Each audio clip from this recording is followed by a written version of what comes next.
அன்புள்ள சகோதர சகோதரிகள் அனைவருக்கும் காலை வணக்கத்தை தெரிவித்துக் கொள்கிறேன்.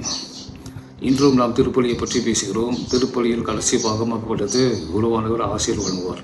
அதாவது இறைவனுக்கும் அயலாருக்கும் அன்பு பணிபுரிய சென்று வாருங்கள் என்று சொல்வார். இத்தோடு திருப்பலி முடிந்துவிட்டது என்று அர்த்தமல்ல. இதோடு நாம் என்ன பெற்றிருந்தோமோ திருப்பலியில் இறைவனின் அன்பை, இறைவனின் தியாகத்தை, இயேசு நமக்காக உயிர் நீத்தி தம் உடலை நமக்கு தந்து நம்மை வாழ வைக்கிறார்.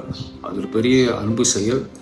இதை நாம் வெளியே எடுத்து செல்ல வேண்டும். இதுக்காக தான் அனுப்பப்படுகிறோம், இந்த பணிக்காக. ஆகவே இதே போல இப்படி இயேசு நம்ம அன்பு செய்தாரோ அதே போல பிறரையும் அன்பு செய்ய அனுப்பப்படுகிறோம். திருப்பலி முடித்தாலும் வெளியே நிற்போம் கொஞ்ச நேரம்.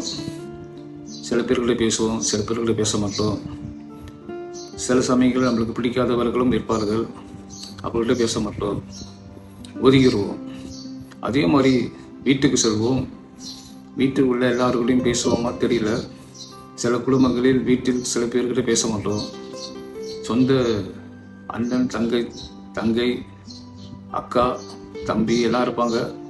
சில பேர்கிட்ட பேசுவோம், சில பேர்கிட்ட பேச மாட்டோம். அந்த மாதிரிலாம் இருக்குது, இல்லைன்னு சொல்லலை. ஆனால் நாம் பணிக்கு அனுப்பப்படுகிறோம். நாம் 1000 காரணம் வச்சிருக்கலாம் பேசாமல் இருக்கிறதுக்கு.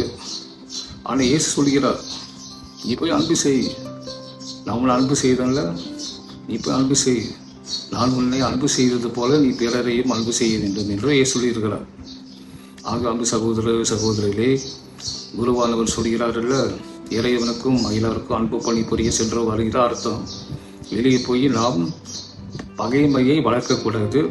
முடிந்த வரையில் அன்பை வளர்க்க வேண்டும்.